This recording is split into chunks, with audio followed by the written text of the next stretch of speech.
सबसे पहले तो नमस्ते। आप दोनों का स्वागत है। जय हिंद, वंदे मातरम, प्रणाम, जय हिंद, नमस्ते। जय श्री राम। कैसे हैं समीर और भाई आप? जी, मैं ठीक-ठाक हूँ और स्पेशल स्वागत करना चाहूँगा अपनी प्यारी बहन महक का। आपको बहुत-बहुत सादर आभार और आपको मेरी नमस्ते। तरफ से तो सैल्यूट बहन, जो थैंक आपने यू। डिसीज़न लिया।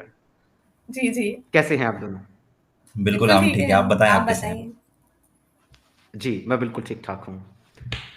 बहुत हम अच्छा लोग लगा चर्चा आपसे। शुरू करें, जी, उससे जी। पहले यदि आप कुछ कहना चाहते हैं तो आप कहिए, फिर हम लोग आज का जो डिस्कशन है वो शुरू करते हैं। जी, जी। जी, बिल्कुल बहुत अच्छा लगा आपने हमारे रिप्लाई दिया और हम लोगों को जॉइन किया, बहुत अच्छा लगा और हम लोगों को भी बहुत अच्छा लगेगा आप लोगों के साथ में स्टोरी शेयर करके हमारी कि जो हम लोगों के साथ में हुआ है, कल से किसी और के साथ में ना हो पाए, तो बहुत अच्छा मंच है हम लोगों के लिए, बहुत हम लोग खुशकिस्मत है कि जो इतने अच्छे मंच पे हम लोग आए हैं। थैंक यू समीर भाई आपका। Thank you.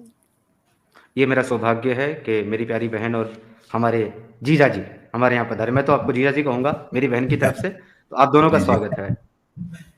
जी, समीर भाई।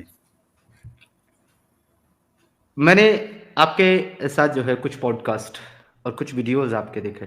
सबसे पहले जी, तो जी। मुझे बहुत खुशी हुई कि आप दोनों के बीच में इतना ज़्यादा प्रेम है, इतना ज़्यादा आप लोगों के बीच में अंडरस्टैंडिंग है, जो मैंने रियलाइज़ की है आपके कुछ वीडियोज़ हुँ, देखने के बाद। क्योंकि किसी के भी साथ पॉडकास्ट करने का मेरे को ऑफ़र आता है, तो मैं कम से कम 2-4 वीडियोज़ उनके ज़रूर देखता हूँ कि जी, क्या जी। मेंटालिटी रखते हैं, किस जी। टॉपिक पे बात करते हैं, किस वे में बात करते हैं। तो सबसे पहले तो मुझे जो आपके बीच की जो अंडरस्टैंडिंग है, जो प्यार है, जो एक बॉन्डिंग है ना, वो जी। मुझे देख कर के बहुत अच्छा लगा।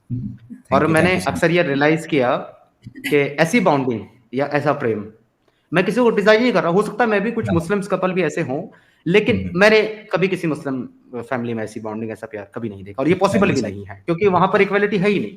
जी, जी। मैंने बिल्कुल भी है नहीं नहीं। देखा। जी, जी। मैंने भी थैंक यू सो मच नहीं भाई। देखा। इवन इवन मैं खुद एज़ अ मुस्लिम एक विवाहित व्यक्ति रहा हूँ। हुँ, मैं हुँ। खुद वो बॉन्डिंग क्रिएट नहीं कर पाया अपनी एक्स वाइफ़ के साथ।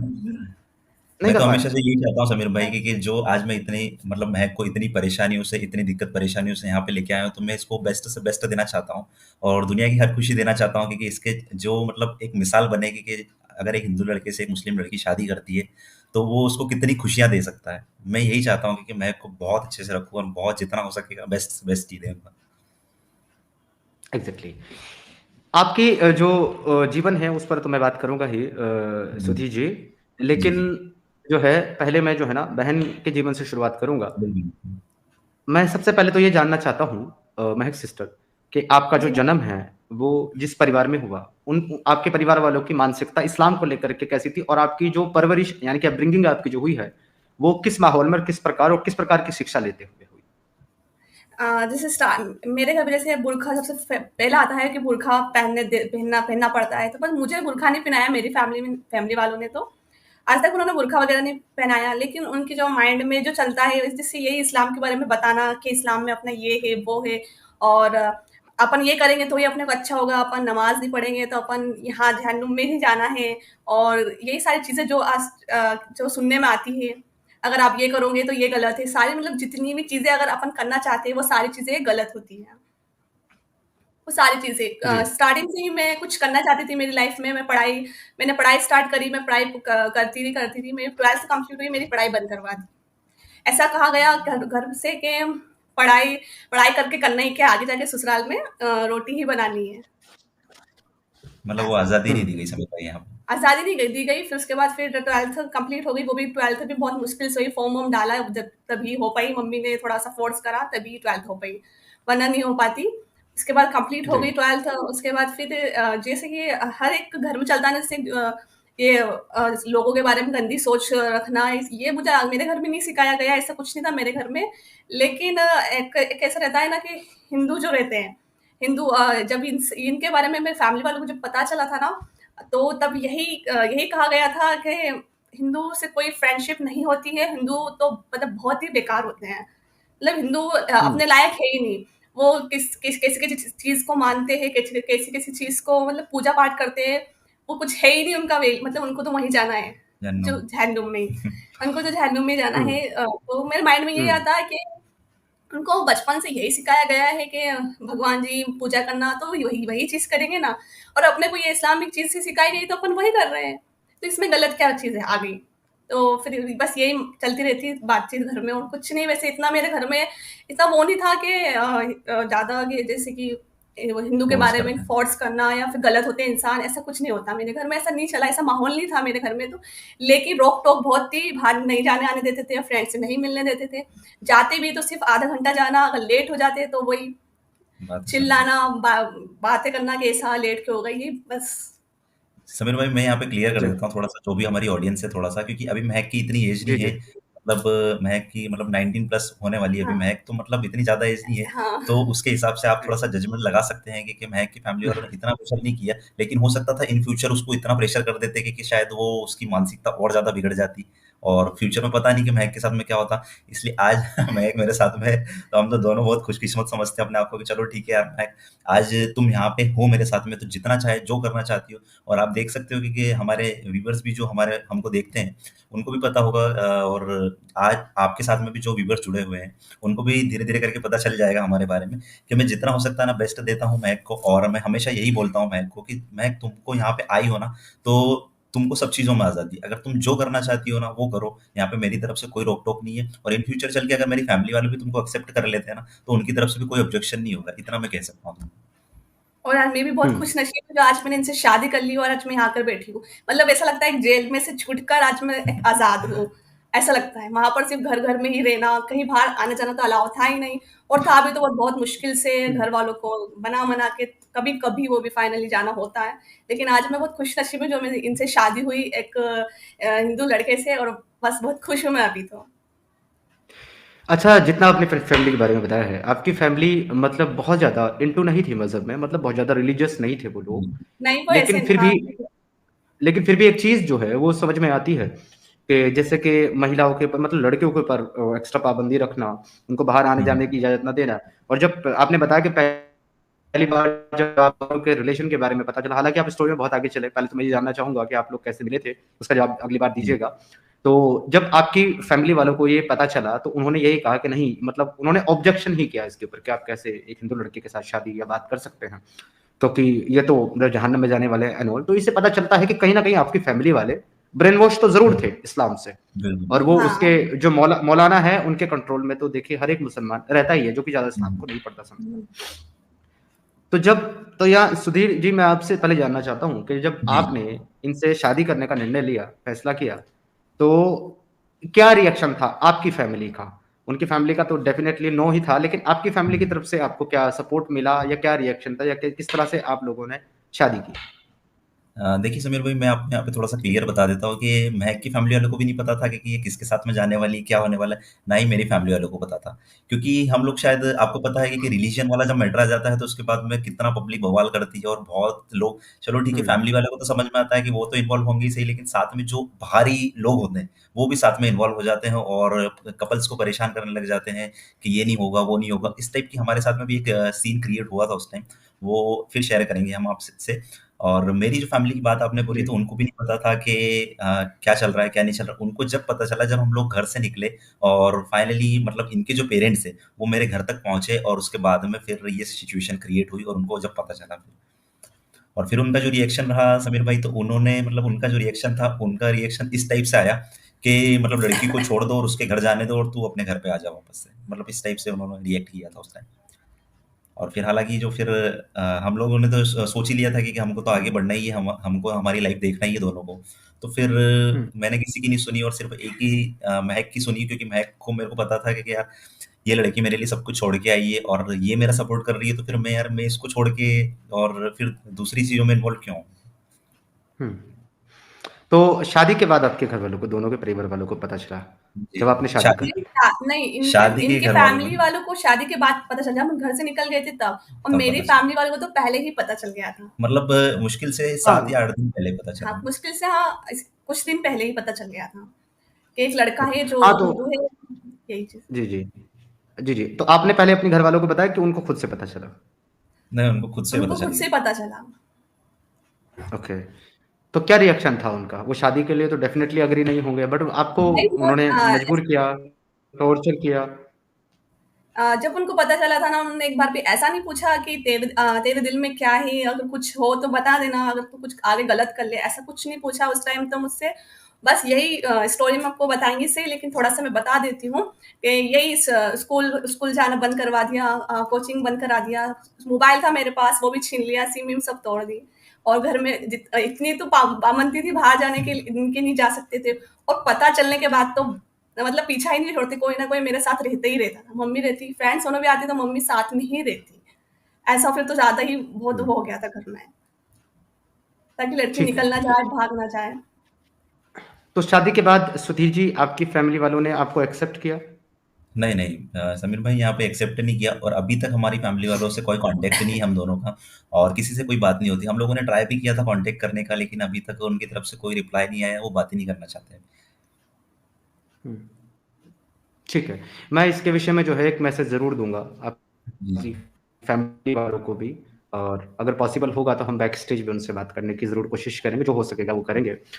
जी, जी अब समीर। आगे बढ़ते हैं हम लोग चर्चा में। मैं महक सिस्टर आपसे ये जानना चाहता हूँ कि जैसा कि आपने बहुत सारी महिलाओं की ज़िंदगी देखी होगी इस्लाम में शादी करने के बाद। हाँ, आपकी देखिए। माताजी की, आपकी बहनें रही होंगी या और भी रहे होंगे। तो हुँ, और आप खुद अब एक जीवन जो है वो शादीशुदा जीवन एक जी रही हैं, जो कि आप एक नॉन मुस्लिम्स के साथ शादी करके जी रही हैं। जी, जी। आपको कुछ डिफरेंस नज़र आता है दोनों लाइफ में शादी के बाद एक मुस्लिम लड़की का और ये जो जीवन आप जी रही बहुत हैं? डिफरेंस का बहुत डिफरेंस आता है सामने तो। बस जैसे कि मेरी मम्मी तो अब उस चीज़ में ढल चुकी है, आज वो उनकी तो बहुत ज़्यादा एज हो गई है, वो चीज़ में ढल चुकी है। जैसे कि अभी मेरे कुछ इयर्स पहले मेरी सिस्टर उन्हों की शादी हुई है, तो उनकी मैंने लाइफ़ देखी है, उनकी लाइफ़ यही है बस लाइफ़ घर में ही रहना और बेबी भी हो गए, तो बस खाना-वाना बनाना और सिर्फ़ घर में ही रहना। ऐसी लाइफ़ हो गई मतलब कुछ कर नहीं सकते हमारे घर में भी एक की शादी हुई जो बहू बन के आए हैं, तो उनका भी सपना था कुछ बनने का। तो ससुराल वालों ने मना कर दिया कि कुछ नहीं कर सकते, घर में ही रहना है और पढ़ाई-लिखाई सब बंद करवा दी उनकी भी। बहुत पढ़े लिखे थे, वो हुँ। कुछ करना चाहते थे लाइफ़ में लेकिन वो कुछ नहीं कर पाए और आज वही घर में खाना-वाना बनाते हैं हाँ, और वही जीवन हो गया। वही जीवन हो गया और बच्चे-बच्चे पालते हैं। ऐसा जीवन हो गया। ओके। और आज मैं शादी कर मैं मेरा सपना जो है वो पूरा करने के उसमें लगी हुई हूँ और आज मैं यूट्यूब चैनल भी खोल कर बैठी हूँ, उसको भी ग्रो करवाने की बहुत हम दोनों लगे मेहनत हुए कर हैं रहे हैं उसमें, उसमें। मेहनत कर रहे हैं कि और ज़्यादा ग्रो हो और मुझे बहुत अच्छा लगता है कि मेरा एक चैनल है और इसमें सब्सक्राइबर 25,000 होने वाले हैं, तो जल्दी बहुत है। जल्दी होने वाले हैं। जी, तो बस जी। और लाइफ में और कुछ आगे मैं करूँगी, उसे इनका पूरा सपोर्ट है यहाँ पर। जी, समीर भाई। और जैसे कि जो मुस्लिम होनो रहती हैं जैसे उनके हस्बैंड बिल्कुल भी सपोर्ट नहीं करते इन चीज़ में, कि मेरी वाइफ घर में ही हो ना, सिर्फ़ घर में हो, बाहर भी जाए तो पैक पूरी। हाथों में भी वो पहना देते हुँ। हैं ब्लैक-ब्लैक। ग्लव्स हाँ, पहना करके रखे हैं। ग्लव्स हाँ, बना के तो तो इतने अगर हम महक सिस्टर अज़्यूम करते कि अगर आपकी शादी आपने किसी मुस्लिम लड़के के साथ की होती, हाँ, तो आप सोच सकते थे कभी जैसे कि आप बैठे हैं, आप बिना कोई पर्दे का झंझट नहीं है, कोई कोई वो घूंघट नहीं है, आपके पति आपको बराबर इक्वली सपोर्ट कर रहे हैं, आप सोशल मीडिया पे आकर वीडियोज़ बना रहे हैं, बहुत से लोग आपको कॉन्टैक्ट भी करते होंगे, बात भी करते होंगे।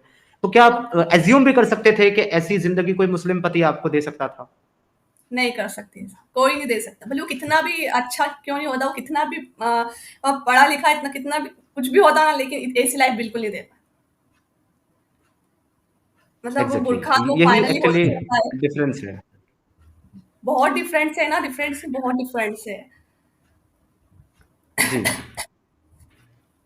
अच्छा कुछ ऐसी बात जो आपने अपनी फैमिली में रहते हुए फेस की हो मतलब स्पेशली वुमेन्स के अकॉर्डिंग क्योंकि आज हम जो है आपके ताल्लुक से बात कर रहे हैं, आपसे रिलेटेड बात कर रहे हैं, तो वुमेन पे हमारा फोकस रहेगा। आपने ऐसी कोई चीज़ अपने परिवार में, अपने घर में ऐसा कोई इंसिडेंट देखा हो कि किसी का तलाक हुआ हो, 3 तलाक किसी ने दे दिए हो या किसी का हलाला करने की नौबत आई हो एंड ऑल इस तरह की सिचुएशन आपके सामने, आपकी फैमिली में या आपके आस-पड़ोस में कभी ऐसी देखी है आपने? हाँ, देखिए आस-पड़ोस वाले में देखिए तलाक हुए हैं। मतलब एक कोई हमारे फैमिली में मतलब दूर के जो रिलेटिव्स। रिश्तेदार रहते हैं ना, रिलेटिव्स उसमें ये एक लड़की के 2 तलाक हो गए हैं। 2 तलाक होकर बैठे हैं, वो अब तीसरी जगह शादी की थी जब मैंने वहाँ थी, अब पता नहीं तीसरी बार क्या हुआ है। 2 रीज़न तलाक रीज़न क्या रहा रीज़न क्या रहा तलाक का? रीज़न यही कि उसका जो हस्बैंड था वो मारता था और अच्छे से सास-ससुर भी गाली-गप्ता करते थे। यही रीज़न हस्बैंड मारता है, यही रीज़न था उनका। और रही तो ठीक है, वो तो सिर्फ़ 2 सिस्टर है वो, 2 ही सिस्टर, एक का तो 1 बार तलाक हो गया और दूसरी सिस्टर का 2 बार तलाक हो गया। सोचिए आप। मतलब वो एक तो घर ही बैठे है, वो दूसरी जगह शादी करती थी, वो दूसरी जगह पे तलाक होकर वो वापस बैठ गए घर पर। और तीसरी जगह बातचीत हुई शादी की और शादी भी हो गई थी, अब पता नहीं क्या हुआ है उसका तीसरी जगह का भी।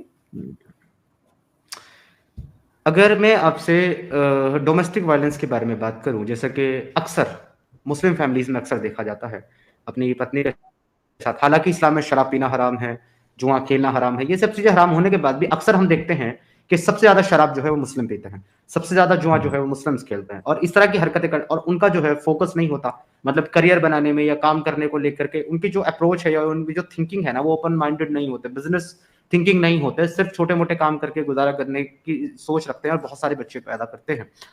तो आपने ऐसा कुछ मतलब देखा हो कि डोमेस्टिक वायलेंस किया हो किसी ने आपकी रिश्तेदारी में, फैमिली में, कि कोई शराब पी कर के आ गया, शराब भी पी कर के नहीं आया तो अपनी पत्नी को बहुत ज़्यादा मारता है, बहुत ज़्यादा टॉर्चर करता है। इस तरह का जीवन भी आपने किसी का देखा ही होगा, क्योंकि आप तो अभी छोटी ही हैं। हाँ, जैसे मैंने ऐसा नहीं देखा है दारू वग़ैरह का, जैसे मैं जिस फ़ैमिली में हुँ, बड़ी पड़ी हूँ, वो फ़ैमिली बहुत मतलब ऐसे दारू उसमें बीड़ी, सिगरेट में बिल्कुल भी नहीं है। बीड़ी, सिगरेट, हुँ। दारू नहीं चलती उधर हमारी फ़ैमिली में। बाकी मतलब डोमेस्टिक वायलेंस वगैरह आपने देखा है कि पत्नी को मारना, पीटना, ये सब चीज़ें तो कॉमन है अभी जैसे मेरी मुस्लिम 19 समाज की एज, हाँ, हुँ, 19 की एज, जैसे 18 की एज में से शादी के लिए निकल गए थे, तो इतना सब नहीं देखा जी। मैंने अभी। इतना नहीं देख पाए। इसका इतना मतलब नहीं बहुत देखा ज़्यादा मैंने, टाइम भी आप रहे नहीं हो। ज़्यादा टाइम नहीं। एनीवे, लेकिन लेकिन इस बात को हम सभी लोग बहुत अच्छी तरीके से जानते हैं कि महिलाओं की जो एक रेपुटेशन है इस्लाम के अंदर, स्पेशली मुस्लिम महिलाओं की, वो बहुत ज़्यादा अच्छी तो नहीं है। और बिल्कुल, उनको मतलब बहुत ज़्यादा अच्छी तरीके से ट्रीट नहीं किया जाता, उनकी एडवाइस नहीं ली जाती किसी चीज़ में। इवन हमारे प्यारे रसूल अल्लाह ने कहा है कि वुमेन्स की जो है ना एडवाइस मत लो। हुँ, उनको जो है ना रिस्पॉन्सिबल बनाओ। एक एक सेक्ट चलता है तबलीगी जमात वाला, तो वो लोग क्या करते हैं कि वो लोग मतलब एडवाइस के नाम पर पूरा एक वो चलाते हैं सिस्टम, जिसको मशवरा बोलते हैं। तो वो कहते हैं कि आप हर एक चीज़ जो भी करनी है ना, आपको वो एडवाइस लेकर के घर में डिस्कशन करके आप तब जो है ना, तब उस चीज़ को, किसी चीज़ को फाइनल करो। लेकिन वहाँ भी एक चीज़ तय कर दी जाती है पहले से कि वुमेन को आपने ना डिसीज़न टेकर नहीं बनाना, वो डिसीज़न नहीं ले सकते। आप उसकी हुँ, एडवाइस ले सकते हो, बट डिसीज़न आपको ही लेना है। तो सुपीरियॉरिटी जो रखी जाती है, वो इस्लाम में डेफ़िनिटली वो मेल को दी गई है, और खुद कुरान भी कहता है कि हमने तुमको जो है तुम्हारी, यानी कि मर्दों से कह रहा है कुरान, कि हमने तुम्हें तुम्हारी बीवियों के ऊपर हाकिम बनाया है। हाकिम का मतलब होता है रूलर, हुँ, मतलब जो कंट्रोल करता है, एक तरीके से बादशाह जो होता है, किंग जो होता है, रूलर जो हुँ, होता है। मतलब ऐसा नहीं लगता आपको, मैं, मेरा आप दोनों से इक्वली सवाल है ये, आपको ऐसा नहीं लगता कि किसी, जब 2 लोग एक शादी के बंधन में बनते हैं, तो वो दोनों इक्वल होते हैं, गाड़ी के 2 पहिए हुँ, जैसे होते हैं, दोनों को मिलकर बिल्कुल, के चलाना होता है, परिवार भी और जीवन भी और घर बिल्कुल भी। भाई, तो हुँ। अगर किसी एक को ये राइट दे दिया जाए, you are superior and you are the ruler वो ऑन भी वन, गलत है। तो आपको क्या लगता है कि क्या ये इक्वालिटी है, या ये मतलब इस तरीके से कोई रिश्ता एक बेहतर रिश्ता बन सकता है? नहीं, नहीं, नहीं, बिल्कुल नहीं बन बिल्कुल। पाता है समीर भाई, क्योंकि देखिए यहाँ पे अगर मैं सोच लेता कि नहीं यार सिर्फ़ मैं ही सब समझदार हूँ और मैं ही सब कुछ लेके चलूँ, तो शायद फिर महक की तो बात ही नहीं आती, क्योंकि महक तो उसका पक्ष ही नहीं रख पाती मेरे मेरे सामने। कि यार हुँ, अभी जैसे महक है, ठीक है? हम दोनों एक ही यूट्यूब चैनल आपको पता है कि जैसे कि हम लोग यूट्यूब चैनल बनाया हुआ है, ठीक है? उसपे वीडियोज़ भी हुँ, क्रिएट करते हैं, तो हम दोनों के ही डिसीज़न होते हैं उसमें। अगर महक मुझे बता बता देती है कि यार ये वीडियोज़ आज नहीं बनाएँगे हम लोग, आज कुछ और सोचते हैं, ठीक है? तो मैं भी हुँ, उसकी राय रखता हूँ कि चलो ठीक है यार मेरी वाइफ़ ने मुझे बोला है तो उसका भी डिसीज़न पे प्रायोरिटी रखूँगा मैं। और अगर महक मुझे बोल देती है कि इसमें नहीं बनाना है, अगर मैं उसको बोल देता हूँ तो हम दोनों ही मिलके ही सब चीज़ें करते हैं समीर भाई। अगर मैं सोच लूँ कि यार सिर्फ़ मैं ही सब कुछ करूँगा और महक तो सिर्फ़ घर के अंदर रहेगी और जो भी कुछ अगर कुछ करना भी होगा, मेरा ही डिसीज़न होगा। अगर मुझे कुछ प्रॉपर्टी भी खरीदनी हो तो सिर्फ़ मेरा ही डिसीज़न होगा और अगर मुझे कुछ गाड़ी भी खरीदनी हो तो मेरा डिसीज़न होगा। यार वाइफ़ को क्यों नहीं प्रायोरिटी देते हो? क्योंकि वाइफ़ तो आपको पता है कि हमारे सनातन धर्म में तो कहा गया है कि अर्धांगिनी होती है। तो अर्धांगिनी को क्यों नहीं प्रायोरिटी दी जाती है यहाँ पे? हुँ, बिल्कुल, एग्ज़ैक्टली। अच्छा, मैं सिस्टर एक बात बताएँ, जब आप अपने घर में रही, 18-19 साल भी बहुत एक लंबा टाइम होता है एक लड़की के लिए, क्योंकि आपको पता है अक्सर इसी एज में मुस्लिम जो है अपनी बेटियों की, अपनी बहनों की शादियाँ कर दिया करते हैं। तो आपने जो एजुकेशन ली है, तो क्या उसमें आपने अपने जीवन में इस्लामिक एजुकेशन को लिया, यानी कि मदरसे आप गई, आपने कुरान शरीफ पढ़ा, या ऐसा कुछ नॉलेज हाँ, या तालीम आपने मैं ली कभी? मदरसे तो गई हूँ मदरसा तो, लेकिन जैसे कि जो मदरसे में एक मदरसा होता है जो वहाँ पर रहने का होता है, जो वहीं रहते हैं। हुँ, और एक हुँ। ऐसा होता है जी। जो घंटे घंटे के लिए जाते हैं और पढ़कर आ जाते हैं, डेली। डेली के जी, हिसाब जी। से। डेली के हिसाब से घंटे हुँ, जाना, जी, तो सिर्फ़ 1 घंटा जाती थी और डेली के हिसाब से, और कुरान पूरा मैंने पढ़ा हुआ है। जैसे कि जो हुँ, आप इतना सब जो होता है कुरान में, जो चीज़ें बताई गई है हुँ, गलत-गलत और बहुत सारी गंदी-गंदी चीज़ें, ये मैंने आज तक हुँ, नहीं पढ़ी। अच्छा हुँ। नहीं नहीं ये तो भारत के 95% मुसलमानों ने नहीं पढ़ी है, खैर, नहीं नहीं बिल्कुल क्योंकि पढ़ी सर। थी, उनको इसीलिए जैसे हदीस होती है ना, तो ऐसे बचपन जैसे हदीस नाइट में बैठ के पढ़ी जाती है, कहीं-कहीं घरों में ही पढ़ी जाती है वो भी। जब ईशा की जी, नमाज़ हो जाती है, उसके बाद पढ़ी जाती है हदीस, तो उस हदीस में भी सिर्फ़ अच्छी चीज़ ही सुनाई दी है अभी तक तो। जब वो पढ़ते हैं ना सामने, हुँ। उस वहाँ बैठते हैं सारे सारे जो लोग जो जिसको सुनना है, वहाँ मैं भी बैठती थी, लेकिन वहाँ पर मैंने कभी गलत-गलत चीज़ नहीं सुनी। अच्छी-अच्छी ही चीज़ें सुनी। हाँ, वो शुगर कोटेड इस्लाम बताते हैं ना, बुरी चीज़ें तो बताएँगे नहीं। अगर वो ये बताने लगे कि मोहम्मद साहब ने जो है वो 6 साल की उम्र में आयशा के साथ शादी की थी, तो मुसलमान ही हाँ, पूछेंगे भाई ये क्या तरीका है, 6 साल की बच्ची से कौन शादी कर सकता है? तो ये कभी नहीं बिल्कुल बताएँगे। इंसानियत वाली बात ही और नहीं है। मतलब मुझे हाँ। जी, मतलब मुझे कन्फ्यूज़न इतना रहता है, जैसे कि एक मेरे जो रिलेटिव्स में मेरा भाई है एक, तो वो मतलब वो बहुत ऐसे ऐसे आवारापन में था और नमाज़ वग़ैरह नहीं पढ़ता था। लेकिन जैसे ही उसने उस नमाज़ की लाइन पकड़ी ना, तो वो पूरा बिल्कुल नमाज़ी बन गया और इतनी सी दाढ़ी रखने लग गए, टोपी चौबीसों घंटे हुँ। टोपी पहनते हैं सर पर और इतनी सी दाढ़ी रख ली। पहले तो शेविंग पूरी ऐसी रहती थी और आज इतनी सी दाढ़ी रख रहे हैं और सारी चीज़ें उन्होंने पढ़ी, लिखी, उसके बाद भी ऐसा क्यों? ये आज तक मुझे समझ में नहीं आया। उनको क्यों समझ में नहीं आया? हुँ। अच्छा, कुछ लोग जो है आपके यूट्यूब का चैनल नेम भी पूछ रहे हैं, तो आप बताना चाहें हमारे सब्सक्राइबर को? और साथ ही मेरी जी। मोड से रिक्वेस्ट है कि इनके चैनल का लिंक जो है आप सर्च कर के चैनल का लिंक भी आप जो है यहाँ पर डाल दें, तो ताकि हमारे व्यूअर्स जो हैं वो इनके चैनल को सब्सक्राइब कर सकते हैं और जी, इनके थैंक यू। वीडियोज़ देख सकते हैं। आप अपने चैनल का नाम बताइए प्लीज़, फिर आगे डिस्कशन करते हैं हम लोग। जी, हमारे चैनल का नाम है महक के व्लॉग्स। महक के व्लॉग्स। महक के ब्लॉग्स के नाम से है। तो मोड अगर यहाँ पर हो तो प्लीज़ इनके चैनल को सर्च करके उसका लिंक कॉपी कर लें और कॉपी करके यहाँ पर डाल दें, तो मैं पिन कर दूँगा कमेंट सेक्शन में। अच्छा, तो अब एक आखिरी चीज़ जो है ना, मैं क्योंकि इस पे बहुत ज़्यादा डिस्कशन आपके साथ इस्लाम पे तो नहीं किया जा सकता, क्योंकि इस्लाम की जी, बहुत ज़्यादा नॉलेज आपको रही नहीं और बहुत ज़्यादा टाइम भी आपने स्पेंड नहीं किया है। जी, हाँ। Even I consider you as a lucky person after जी, being Muslim and ex Muslim, क्योंकि आप लकी इसलिए रही हैं क्योंकि ना तो आपने वो सब चीज़ें अपनी ज़िंदगी में झेली हैं, जी, अपने घर में रहते हुए, और ना आपने बहुत ज़्यादा कुछ वल्गर चीज़ें इस्लाम की फेस की हैं, जैसा कि अक्सर लोग फेस हुँ, करते हैं, फेस और ना ही करते हैं। आप ज़्यादा मदरसे में गई हैं, ना ही वहाँ पर आप विक्टिमाइज़ हुई, वरना अक्सर बच्चियों को और बच्चों को जो है ना, वो बहुत बुरी तरीके से ना यूज़ किया जाता है मदरसे में। मैं जी, वो चीज़ें ज़्यादा अभी आपके सामने बोलना भी नहीं चाहूँगा, आप जानते होंगे अच्छी तरीके से कि जी, किस तरीके जी, से मौलाना मुफ्ती लोग जो है वो बच्चों को इस तरीके से परेशान करते हैं। तो I will consider you as a lucky person after being a Muslim, and I will जी। कंसिडर यू अ जी, ग्रेट लकी पर्सन जी, thank you so thank you much, so after thank you. Much. Become Sanatani and marry with the Sanatani boy.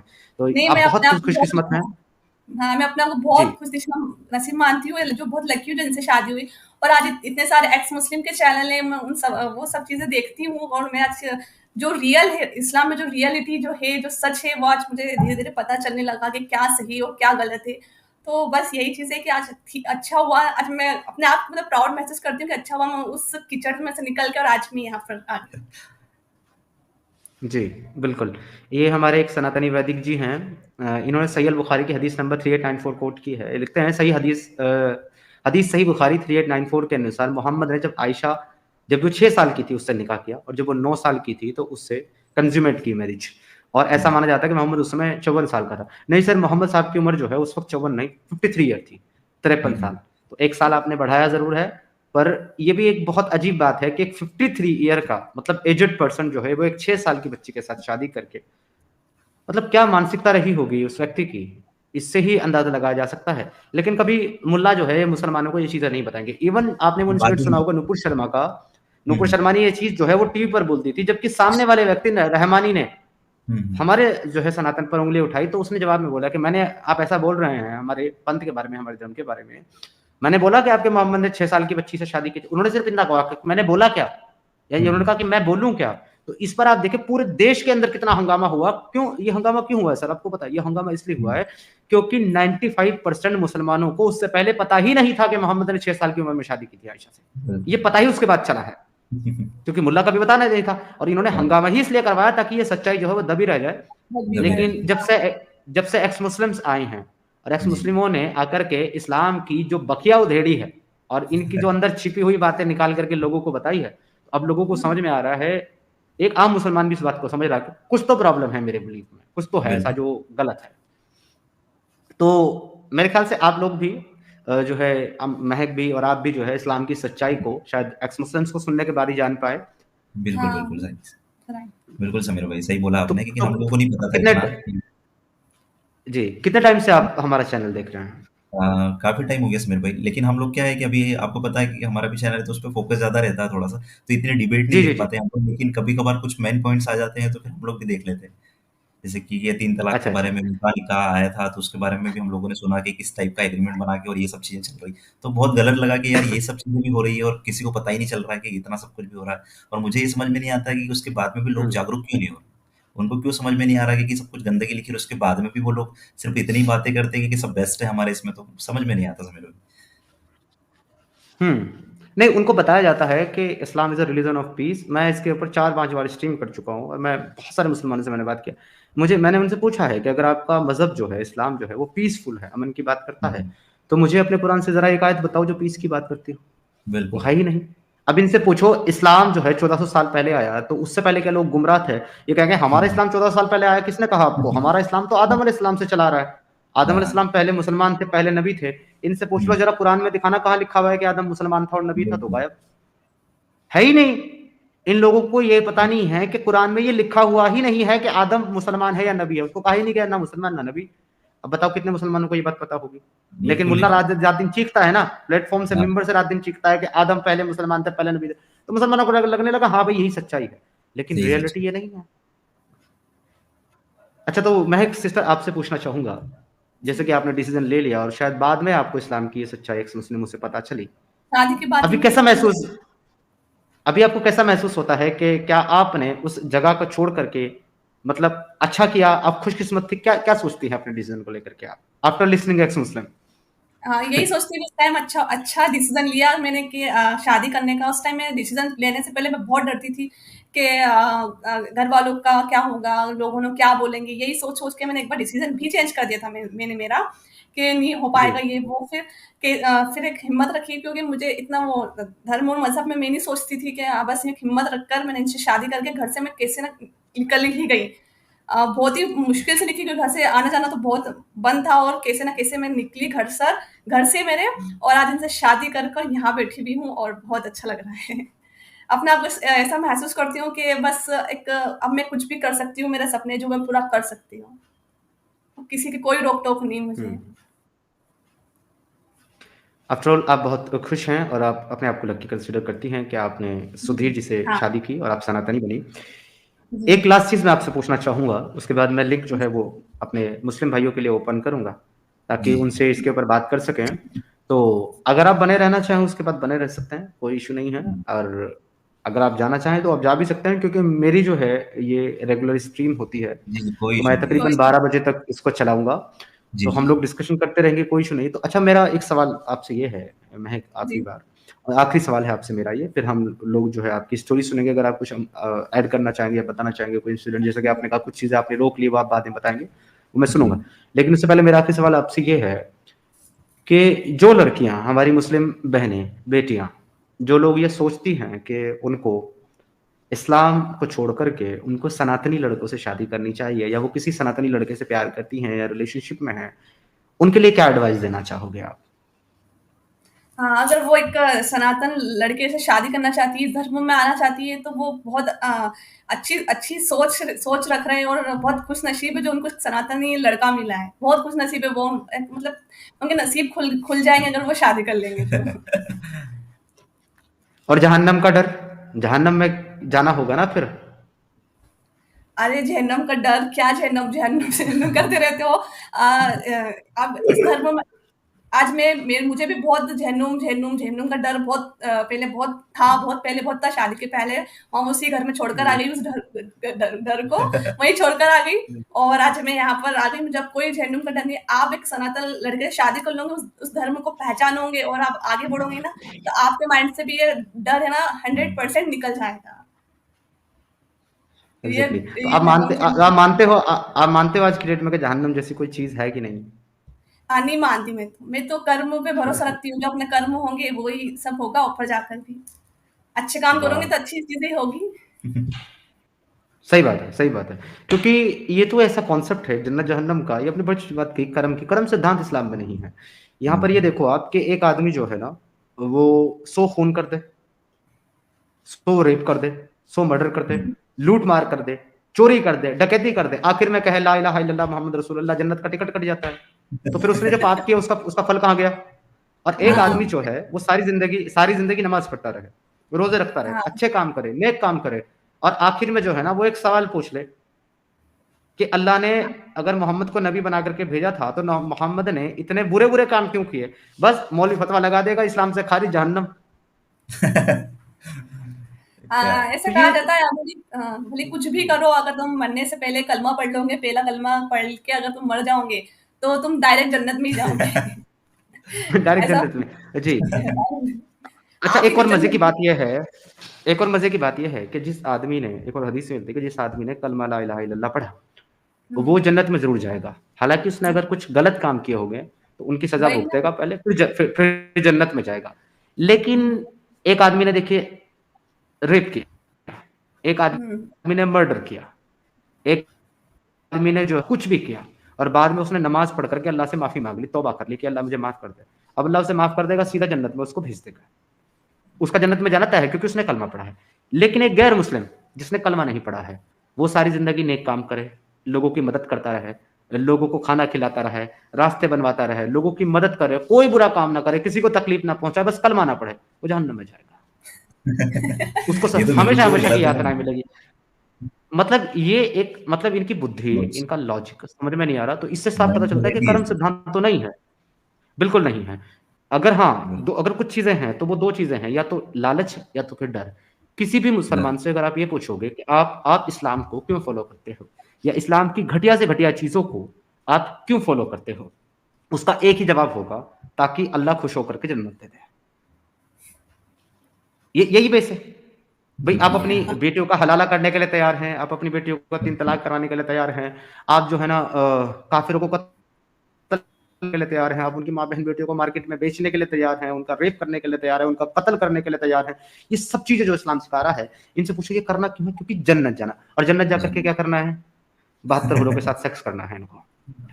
ये जिनकी mentality ही sex पर टिकी हुई हो, वो बिल्कुल, क्या एक अच्छा समाज बना पाएँगे या अच्छा नहीं, समाज नहीं, बनाने में अपनी भूमिका निभा पाएँगे? बिल्कुल नहीं। बिल्कुल, इनको एक तरीके से जो है ज़ॉम्बी बना दिया गया। ये है लालच। अब अगर कोई इंसान बिल्कुल, इस चीज़ से सोचे कि यार क्या मुझे इसी चीज़ के लिए दुनिया में भेजा है? कि यहाँ भी बिल्कुल। सेक्स, सेक्स, सेक्स और वहाँ भी सेक्स, सेक्स। ये तो बहुत अजीब-सी चीज़ है।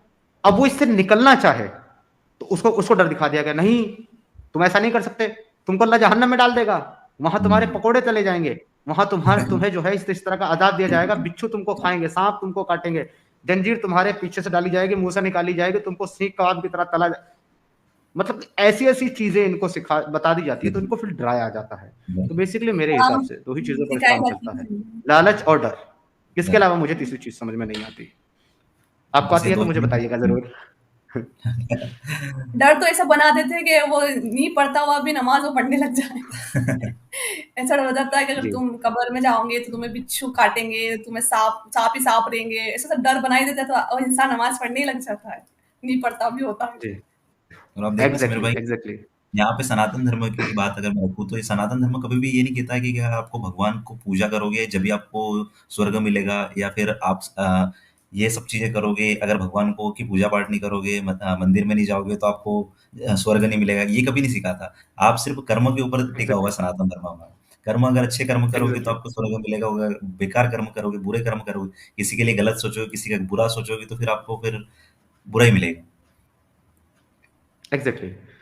अच्छा, आपको 2 सेंटेंस अक्सर सुनने को मिले होंगे क्योंकि मेरा अपना पर्सनल एक्सपीरियंस रहा है इस चीज़ में इस्लाम छोड़ने के बाद। आपको या तो अक्सर लोगों ने ये बोला होगा कि आप जहन्नम का ईंधन है, आप जहन्नम में जाओगे, आपने ऐसा काम जी, किया है। और दूसरा हाँ, आपको लानतें बेशुमार दी जाती होंगी, लानत आपके ऊपर। जी। ये 2 वर्ड फेस किए हैं आपने लाइफ में कभी किसी मुस्लिम से या अरे! नहीं किए? बहुत। बहुत किए, भाइयों लोग के मुँह से ही सुने हैं, जो बड़े पापा जिनके भाई होते हैं ना, उनके मुँह से ही सुना है। जी, बड़े पापा जी। यहाँ हमारे साथ जो है कमेंट सेक्शन में एक बहन है हमारी, अनिका तबस्सुम के नाम से। उन्होंने भी अपनी जो रीत है वो पूरी की है, उन्होंने भी 3 बार लिखा है लानत, लानत, नहीं, लानत। उनका फर्ज है समीर भाई। हम लोगों को क्या है कि अभी हमारा भी चैनल है, उस पे बहुत सारे ऐसे कमेंट्स आते रहते हैं, हाँ, बहुत बहुत आते हैं, क्योंकि उनको तो पता है कि यार चलो ठीक है। हम हाँ, लोग तब उसको मोटिवेशन समझने लगे जी। कि यार चलो ठीक है, ऐसे मोटिवेशन हम लोग उसको ले लेते हैं कि चलो ठीक है यार, कोई कोई की तो लग रही है हम लोग को देख के इंस्टाग्राम पे काफी। भी मुझे डीएम आते हैं कि अगर तुझसे गलती हो गई तो तू वापस आ जा इस्लाम धर्म में, माफी मांग ले ऊपर वाले से। हुँ, बहुत ऐसा भी हुँ, आते हैं। कमेंट तो बहुत आते हैं, लानत है ये वो। जन्नत में चली जाएगी, तेरे साथ ये होगा, कभी माफ नहीं करेगा तुझे अल्लाह, मतलब इस टाइप के बहुत सारे कमेंट हम लोगों ने फेस किए समीर भाई। एंड बिल्कुल, ये होता कांग्रेचुलेशन। है। अ, जी, कुछ कह रहे थे, सॉरी आप। बोलिए हाँ, बोलिए। ऐसे भी बोलते हैं कि कांग्रेचुलेशन, वेलकम जहन्नुम, वेलकम टू जहन्नुम। जी, जी, जी, जी। हाँ। अच्छा, ये सब जो बिलीफ है इनके कि जहन्नम में जाएँगे काफ़िर लोग और जन्नत जन्नत में जो है मुसलमान जाएँगे। इनसे अगर पूछो आप कि क्या आपने कभी जन्नत और जहन्नम देखा है? या किसी ने आकर के बताया है कि जन्नत और जहन्नम जैसी चीज़ है या उनको ऐसे डाला जाता है? तो ये कहेंगे नहीं हमारा ईमान है।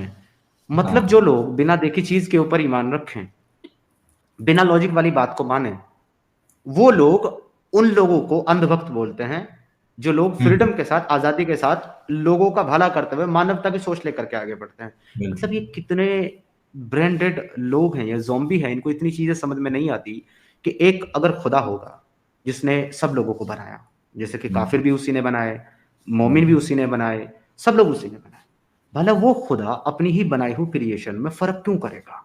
बिल्कुल राइट। अगर उसको सारे मुसलमान ही चाहिए थे, सारे जन्नत में जाने वाले ही चाहिए थे, तो सबको मुसलमान बना देता, काफ़िर बनाए ही क्यों उसने? बिल्कुल। सही है। हाँ, ये और बात फिर भी अगर आती है। पहला आदमी ही अगर पहला आदमी आदम ही उसने मुसलमान भेजा था और वो हुँ। मुसलमान था और उसके बच्चे भी मुसलमान थे, तो ये काफ़िर बीच में कहाँ से आ गए? बिल्कुल। उनको पहले से ही पता था कि मतलब काफ़िर लोग हैं, मतलब पहले तो आपने जैसे बताया कि वो लोग आए थे, तो फिर काफ़िर का वर्ड शुरू कैसे हुआ समीर भैया? तो इस पर जो है इनकी आपको कोई सैटिस्फाइड जवाब नहीं मिलेगा। उसको बिल्कुल। जलेबी मिलेगी। अच्छा, ये अनिका तबस्सुम बहन है, वो कह रही हैं इसको आज़माइश कहते हैं। कैसी बिल्कुल। आज़माइश कहते हैं बहन? मतलब ये कौन-सी आज़माइश है कि अल्लाह जिसको चाहता है, उसको मिसगाइड करता है। अच्छा। अल्लाह जिसको चाहता है, उसको गाइडेंस देता है। अल्लाह ही की मर्ज़ी से लोग ईमान में आ सकते हैं और अल्लाह ही की मर्ज़ी के बगैर अल्लाह की मर्ज़ी से लोग ईमान से निकल सकते हैं। उसकी मर्ज़ी से के हुँ। बगैर ना तो आप ईमान ला सकते हो, ना आप ईमान छोड़ सकते हो। तो फिर मेरी काहे की आज़माइश? और बिल्कुल। दूसरी बात ये है कि अल्लाह ने ये सारा जो आज़माइश का जो गेम आप बता रही हैं अनिका तबस्सुम, ये सारा चला है आदम अलैहिस्सलाम से और जिब्रील वो सॉरी इब्लीस से। हुँ। कि इब्लीस की बातों में आके आदम को बाहर निकाला गया और कहा कि अगर तुम इसकी बातों में आओगे शैतान की तो तुमको जो है जहन्नम में डालेंगे और तुम अल्लाह की बात मानोगे तो तुमको जन्नत में डालेंगे।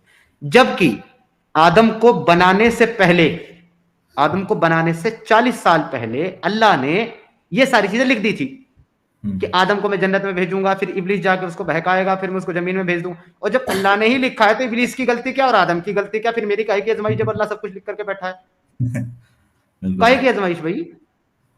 मैं सर इनके साथ जो है ना हर टॉपिक पे बात करने के लिए तैयार हूँ। ये फ्री हुँ। विल पे बात कर लें, ये एग्ज़ाम पे हुँ। बात कर लें, ये जन्नत-जहन्नम पे बात कर लें, ये ईमान पे बात कर लें, ये मोहम्मद पे बात कर लें, अल्लाह पे बात कर लें, कुरान पे बात कर लें। मैं कहता हूँ कहीं तो आओ, किसी टॉपिक पे तो मुझे डिबंक करके दिखाओ और अपनी बात प्रूव करो। ये 3 महीना 13 में ये गायब हो जाते हैं, बस दावे हैं इनके पास, दलील नहीं है। बस। नो रेफरेंस, रेफरेंस इल्ले, हुँ। दावा वल्ले, ऐसे ही एक किस्सा हुआ था अभी समीर ये भाई हाल थोड़े रहा है। टाइम पहले मेरे साथ में।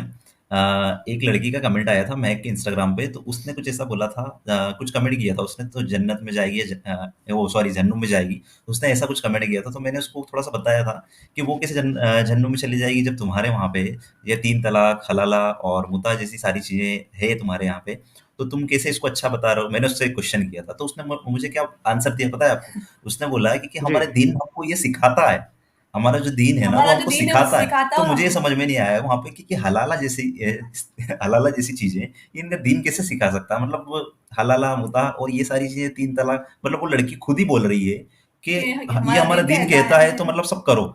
सोचिए आप ये कैसा, मतलब मुझे समझ में नहीं आता कैसा पॉइंट है? बिल बिल्कुल कहता है, कुरान के अंदर साफ-साफ लिखा हुआ है कि अगर आप अपनी बेगम को तलाक दे देंगे, तो 3 तलाक अगर आप दे देंगे, तो आप डायरेक्ट उससे शादी नहीं कर सकते। अब अगर आपको अपनी बेगम से वापस शादी करनी है, तो आपको उसका हलाला करवाना पड़ेगा। तो बिल्कुल दीन हुँ। सिखाता है। और इसका रीजन ये है कि हलाला करवाने से हलाला करवाने से बेगम पाक हो जाती है। बताओ। वही तो समझ में नहीं आता। और ये मतलब कोई समझ में नहीं आता, और करवाने के लिए तैयार भी है लड़कियां, सोचिए आप। हाँ, वो करवाती हैं, उनके पास ऑप्शन नहीं है ना। देखिए, उनके वही पास वही वही ऑप्शन नहीं है कोई। एक अच्छा, इसमें मैं बात करूंगा, पहले मैं वो उसका रेफरेंस दे रहा हूँ। ये हमारी जो प्यारी बहन अनिका तबस्सुम जो उड़ते उड़ते आई थी आजमाइश लेकर के, जरा मैं उनको आजमाइश दिखा दूं। ये सही अल बुखारी की हदीस नंबर 3409 है। इसमें क्या लिखा हुआ है? Allah apostle said, narrated Abu Hurairah रिवायत करते हैं, अल्लाह अपोस्टल सेड, अल्लाह के नबी ने कहा, Adam and Moses argue with each other, आदम और मूसा की आपस में बहस हुई। मोसेस सेड टू एडम, मूसा ने आदम से कहा, you are Adam whose mistake expel you from paradise, तुम आदम हो जिसकी गलती की वजह से हमको जन्नत से निकाल दिया गया। एडम सेड टू हिम, आदम ने उससे कहा, you are Moses whom Allah selected as his messenger and as the one of whom he spoke directly, तुम मूसा हो जिसको अल्लाह ने अपना नबी बनाया और जिससे डायरेक्ट कलाम किया।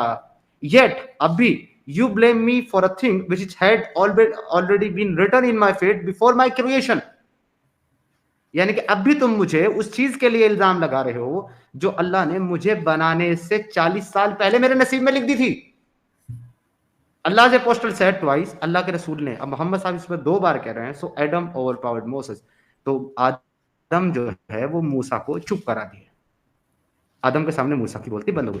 अब अगर अल्लाह ने 40 साल पहले ये सब लिख दिया था, मैं आदम को बनाऊंगा, फिर हव्वा को बनाऊंगा, फिर जन्नत में डालूंगा, फिर दोनों एक पेड़ लगा के कहूंगा इसका फल मत खाना, फिर शैतान को कहूंगा कि तू जन्नत में नहीं जा सकता, फिर भी शैतान सांप की शक्ल में सांप के मुंह में बैठ के जन्नत में पहुंच जाएगा, हवा को बहका देगा, आदम को सबको निकलवा देगा, फिर जमीन पे जाएंगे, फिर इनकी दुनिया में वो शुरू होगी।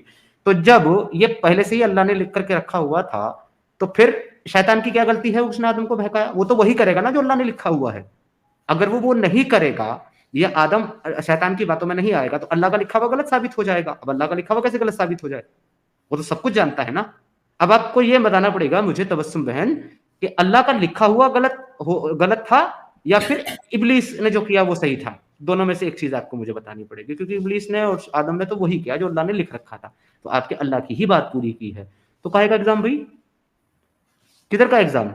अगर मेरे नसीब में सब कुछ लिखा हुआ ही है। अच्छा, एक और मजे की चीज मैं आपको बताऊं, आपके माध्यम से मैं लोगों को भी बता रहा हूं। एक और मजे की हदीस है। आपको पता है सर, एक आदमी जो है उसके नसीब में अल्लाह ने, कुछ लोगों को अल्लाह ने जन्नत के लिए बनाया है और कुछ लोगों को अल्लाह ने बनाया है जहन्नम के लिए। तो जिन लोगों को अल्लाह ने जहन्नम के लिए बनाया है वो क्या करते हैं कि वो सारी जिंदगी नेक अमल करते हैं, अच्छे काम करते हैं, अल्लाह की इबादत करते हैं, नमाज पढ़ते हैं, रोजा रखते हैं, सब सारी जिंदगी। लेकिन उनके नसीब में अल्लाह ने जहन्नम लिखा हुआ है। इसकी वजह से वो आखिरी वक्त में आकर के ऐसे काम करने लगते हैं जिससे जहन्नम में चले जाते हैं। और जो लोग अल्लाह ने जन्नत के लिए बनाए हैं वो सारी जिंदगी उल्टे सीधे काम करते हैं, गलत गलत काम करते हैं, चोरी करते हैं, डाका डालते हैं, जिना करते हैं, ये सब करते हैं, रेप करते हैं, मर्डर करते हैं, और अल्लाह ने उनके नसीब में जन्नत जाना लिखा हुआ है, तो आखिरी वक्त में आकर के तौबा कर लेते हैं जिसकी वजह से जन्नत चले जाते हैं। किधर एग्जाम? जिसको मर्जी पास कर दो, जिसको मर्जी फेल कर दो, तुम्हारे कलम में ताकत है। तो मेरा एग्जाम किधर गया? मैंने तो पूरी ईमानदारी से अपना एग्जाम लिख दिया। अब एग्जामिनर ने तय रखा है इसको फेल करना है, तो वो तो काटा ही चलाएगा ना सब पे। समझे? तो ये फ्री विल नहीं है, ना कोई एग्जाम है, ये बकवास है। सबसे वर्स्ट आइडियोलॉजी इस्लाम दुनिया की। अगर किसी को इस चीज के ऊपर मेरे से डिबेट करना है, मोस्ट वेलकम। आकर तुम मुझे साबित कर दो, मेरे को गलत साबित कर दो, मैं तुम्हारी कुरान से साबित करूंगा। एक और चीज इसमें स्पेशली, जब अल्लाह ने आदम को बनाया तो कुरान में वो कहता है कि मैंने जो है दुनिया में, मैंने जमीन में अपना खलीफा बनाने का फैसला किया है।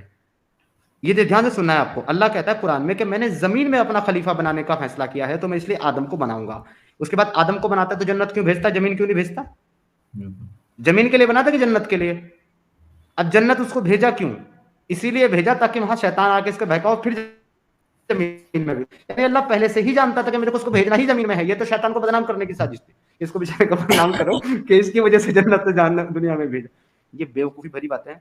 जब आप एक झूठ बोलते हैं ना, तो आपको 100 झूठ बोलने पड़ते हैं। कुरान में इतना कॉन्ट्रडिक्शन है, इतना इनकी कहानियों में कॉन्ट्रडिक्शन है कि ये लोग अपना एक भी स्टैंड क्लियर नहीं कर सकते, सिर्फ बेवकूफ बनाते हैं और बेवकूफ बनते हैं। जैसे कि हमारी अनिका तबस्सुम बहन। मैं तो दुआ करूंगा बहन कि तेरे को ऐसा दूल्हा मिले जो तेरे को साथ साथ 3 सौतन से नवाजे, और साथ में हलाला और 3 तलाक भी तुझे दे। तब तेरे को समझ में आएगा बहन कि इस्लाम कितनी अच्छी चीज है। जी, तो हम लोग जो है डिस्कशन को अपने आगे बढ़ाएँगे। मेरा आपसे आखिरी सवाल है सुधीर जी, फिर जी, उसके जी। बाद जो है हम ओपन लिंक कर देंगे अपने मुस्लिम भाइयों के लिए, अगर वो चाहें तो जुड़ सकते हैं। जी। जो फैमिलीज़ और जो लड़के इस चीज़ से बचते हैं कि उनको किसी मुस्लिम लड़की से शादी नहीं करनी चाहिए। अगर प्यार भी हो जाए तो उसको छोड़ते हैं।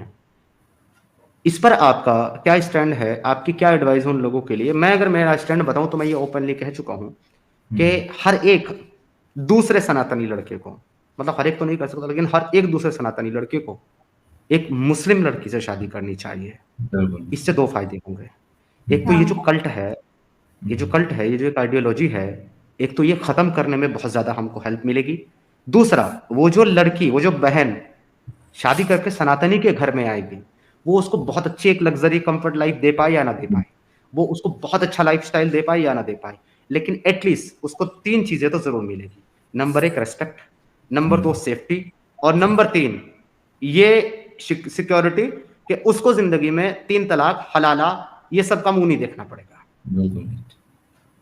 तो उसका जीवन जो है वो स्टेबल होगा। तो इस पर आपकी क्या राय है? आप हमारे सनातनी भाइयों को, लड़कों को क्या एडवाइस देना चाहते हैं नहीं, इस मैं विषय यही में? कहना च जी, जी, जी, समीर भाई।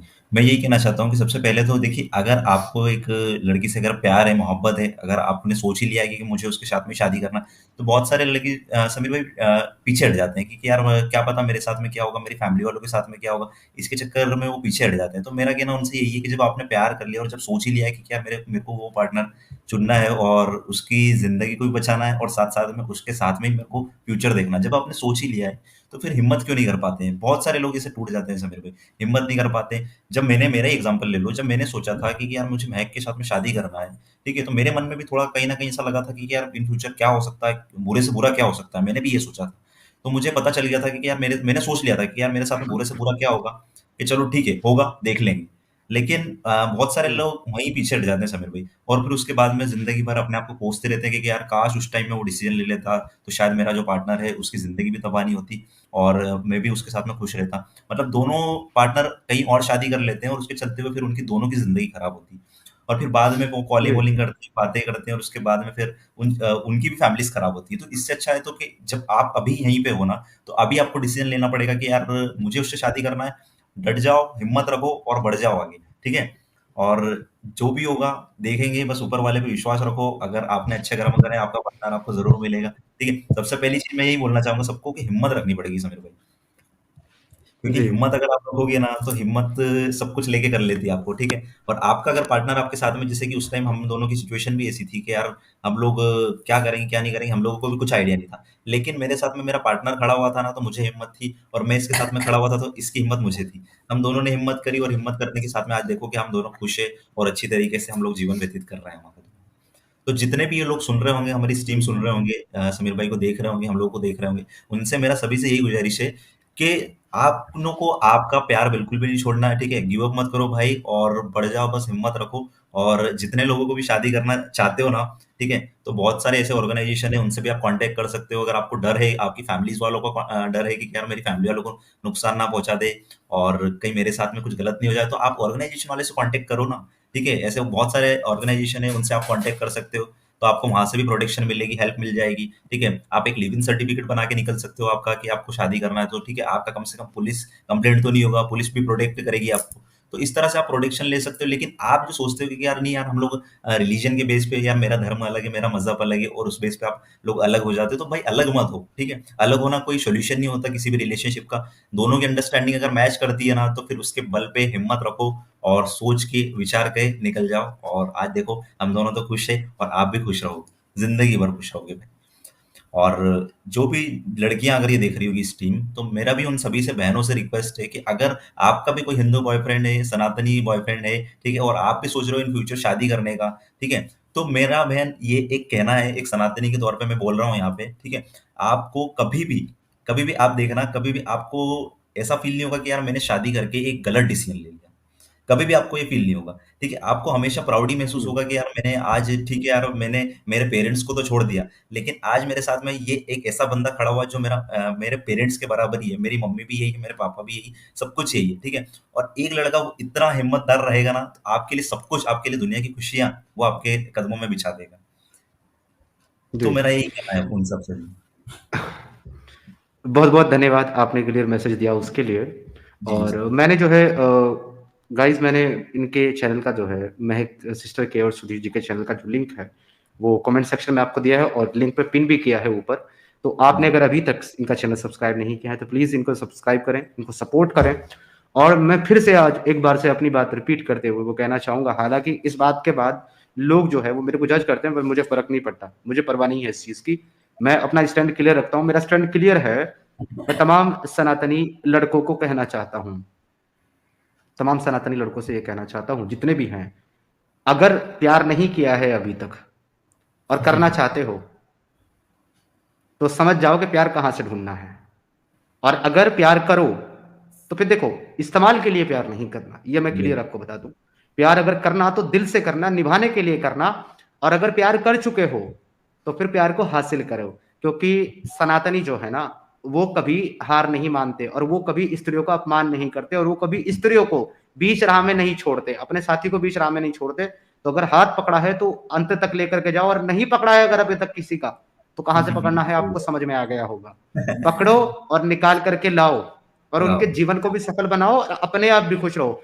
आप ये देखिएगा कि अगर आप एक सनातनी लड़की से शादी करेंगे, तो पॉसिबल है, चांसेस है कि आपकी लाइफ एक अच्छी गुज़रेगी। लेकिन अगर आप एक मुस्लिम लड़की से शादी करोगे ना, तो 100% आपकी लाइफ बहुत अच्छी गुज़रेगी। रीज़न मैं आपको बता देता हूँ।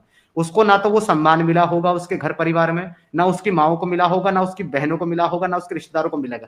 जब वो आपका उसके प्रति आचरण और बिहेवियर देखेगी ना और जब वो आपका समर्पण देखेगा और आप जो उसकी रिस्पेक्ट करोगे, प्यार दोगे, वो ये देख करके अपने आप को धन्य समझेगी और कहेगी कि ऐसा तो मैंने अपने साथ पुश्तों में कभी कोई लड़का नहीं देखा जो स्त्रियों की इतना सम्मान करता है। तो डेफिनिटली आपकी लाइफ बहुत अच्छी रहेगी क्योंकि वो आपके प्रति जो है थैंकफुल रहेगी। जैसे हमारी महक बहन जो है, वो बहुत खुश है, बहुत अपने आप को लकी समझती है सुधीर भाई से शादी करके। तो डेफिनिटली वो आपको ये एहसास कराएगी कि हाँ, आप बहुत अच्छे इंसान हो क्योंकि आपको उसके लिए अच्छा रहना होगा।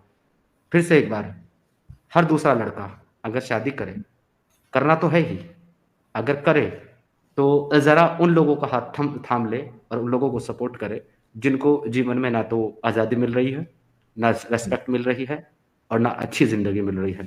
आपके हाथ में है, आपको तो जीवन साथी चुनना ही है, कोई भी एक।